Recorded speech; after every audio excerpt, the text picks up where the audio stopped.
بسم اللہ الرحمن الرحیم۔ حضرت امام حسن بصری رحمہ اللہ کے پاس 4 قسم کے لوگ آتے ہیں اور ان چاروں کو حضرت امام حسن رحمہ اللہ استغفار کا ذکر بتاتے ہیں، لیکن ان چاروں کا مسئلہ کیا ہوتا ہے، کون سے مسئلے کے لیے وہ آتے ہیں، کون سی پریشانی ان کو لاحق ہوتی ہے اور کون سا استغفار جو ہے وہ حضرت حسن بصری رحمہ اللہ ان کو بتاتے ہیں کہ وہ استغفار پڑھتے ہیں اور ان کے سارے مسائل حل ہو جاتے ہیں۔ ان کی جتنی بھی پرابلمس چاروں کی الگ الگ جو ہوتی ہیں وہ امام حسن بصری رحمہ اللہ کے بتائے ہوئے استغفار پر ساری کی ساری سولو ہو جاتی ہیں۔ اللہ تعالیٰ ان کی مشکلات آسان کر دیتے ہیں اور ختم فرما دیتے ہیں۔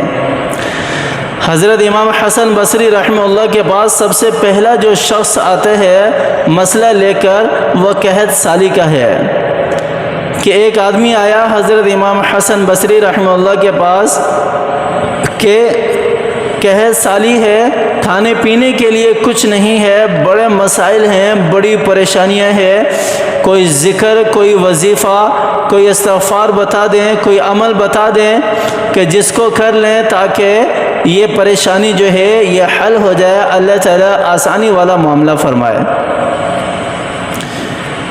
اب یہ مسئلہ یہ آدمی جو ہے یہ اپنا مسئلہ ذکر کر ہی رہا تھا کہ ایک دوسرا بندہ امام حسن بصری رحمہ اللہ کے پاس آتے ہیں اور آ کر رونا اور دھاڑنا شروع کر دیتے ہیں کہ میں مر گیا، میں لٹ گیا۔ امام حسن بصری رحمہ اللہ سے کہتے ہیں کہ حضرت بتائیں تو صحیح ہوا کیا ہے؟ وہ کہتے ہیں کہ غربت نے مجھے مار دیا ہے، غربت نے مجھے مار دیا ہے، فقر و فاقہ نے مجھے مار دیا ہے، میں بہت غریب ہوں، میں بہت فقیر ہوں، غربت سے پناہ مانگنی چاہیے۔ آپ صلی اللہ علیہ وسلم کی حدیث بھی ہے نا جس کا مفہوم اس طرح کے ہے کہ غربت انسان کو کفر تک لے جاتی ہے، کفر تک لے جاتی ہے، غربت سے پناہ مانگنی چاہیے۔ تو وہ بندہ حضرت امام حسن بصری کے سامنے گڑ گڑانے لگا، رونے لگا کہ حضرت مجھے کوئی عمل بتا دیں، مجھے کوئی ذکر بتا دیں، کوئی استغفار بتا دیں جس کے کرنے سے میرا یہ مسئلہ حل ہو جائے، میرا یہ جو فقر و فاقہ ہے مجھ پر یہ ختم ہو جائے، اللہ تعالیٰ فراوانی مجھے دے دے، اللہ تعالیٰ مجھے بھی مال و دولت کی نعمت سے نواز دے، اللہ تعالیٰ مجھے بھی جو ہے وہ غنیمت کی نعمت سے نواز دے، میرے گھر کے اندر بھی خوشحالی ہو، میرے بچے بھی خوشحالی کو دیکھیں، میں بھی خوشحالی کو دیکھوں، مجھے کوئی عمل بتا دیجئے۔ یہ دوسرا شخص ہے، یہ بھی دوسرا شخص آہو بکا کر ہی رہا ہے کہ تیسرا بندہ آتا ہے، تیسرا بندہ آ کر وہ بھی فریاد کرتا ہے کہ حضرت میرے باغات خشک ہو گئے ہیں، میرے باغات خشک ہو گئے ہیں، پانی کی قلت ہے، پانی وافر مقدار میں نہیں ہے جس سے میرے پھل جو ہیں میرے باغات کے وہ خشک ہو جاتے ہیں، میوہ جات خشک ہو جاتے ہیں، مجھے بھی کوئی عمل بتا دیں، کوئی استغفار بتا دیں جس کو میں کروں، جس کو میں پڑھوں اور میرے باغات جو ہیں یہ سرسبز و شاداب ہو جائیں۔ تو حضرت امام حسن بصری اسے بھی بٹھا دیتے ہیں کہ بیٹھو۔ اسی وقت ایک اور آدمی آتا ہے اور آ کر معصومیت والا چہرہ لے کر حضرت امام حسن بصری سے فرماتے ہیں کہ حضرت میرے ہاں بیٹیاں ہی بیٹیاں ہیں، بیٹیاں اللہ تعالیٰ کی رحمت ہے، میں بیٹیوں سے مایوس نہیں ہوں، میں مایوس نہیں ہوں، لیکن میرا دل کیا چاہتا ہے کہ میرے ہاں بھی بیٹے کی اولاد ہو، میرے ہاں بھی بیٹے کی اولاد ہو، جو ہر گھر کا مسئلہ آج بنا ہوا ہے۔ جو غریب طبقہ ہے، جو غربت یا مڈل کلاس کے جو لوگ ہیں ان کے ہاں تو یہ مسئلہ نہیں ہے کہ بیٹیاں ہوں یا بیٹے ہوں، وہ تو اللہ پر چھوڑ دیتے ہیں، لیکن آج کل ہمارا جتنا بھی جو ہائی فائی طبقہ ہے وہ سارے کے سارے اس بات کی طرف ہوتے ہیں کہ ہمارے ہاں لڑکا پیدا ہونا چاہیے، طلاقیں تک ہو جاتی ہیں، بیٹیوں کے گھر تک اجڑ جاتے ہیں، بیٹیوں کے گھر تک اجڑ جاتے ہیں اس بیٹے کے نہ ہونے کی وجہ سے۔ تو امام حسن بصری نے اسے بھی بٹھایا اور چاروں کو مخاطب کر کے ارشاد فرمایا، کیا فرمایا کہ میں تمہیں ایک ایسا وظیفہ بتانے جا رہا ہوں، میں تمہیں ایک ایسا عمل بتانے جا رہا ہوں کہ اس کے کرنے سے تم چاروں کی جتنی بھی پریشانیاں ہیں وہ ساری کی ساری ختم ہو جائیں گی۔ وہ سارے کے سارے متوجہ ہوتے ہیں امام حسن بصری کی طرف، یوں دیکھتے ہیں امام حسن بصری کو کہ ایسا کون سا وظیفہ ہمیں ملنے والا ہے جس کی وجہ سے ہماری ساری کی ساری پریشانیاں ختم ہونے والی ہیں۔ تو امام حسن بصری انہیں کہتے ہیں کہ سنی سنائی بات میں تمہیں نہیں بتاتا، سنی سنائی بات میں تمہیں نہیں کہتا، آؤ ذرا دیکھیں کہ میرے رب نے کون سا استغفار بتایا ہے قرآن پاک کے اندر کہ جس کو پڑھنے سے تمہاری یہ سارے کے سارے مسائل حل ہو جائیں گے۔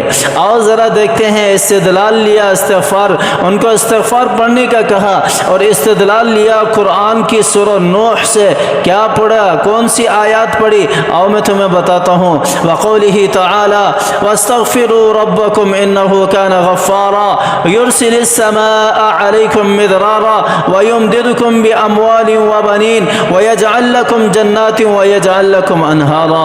پہلے شخص کی پرابلم کیا تھی؟ قحط سالی۔ اللہ تعالیٰ نے کیا ارشاد فرمایا؟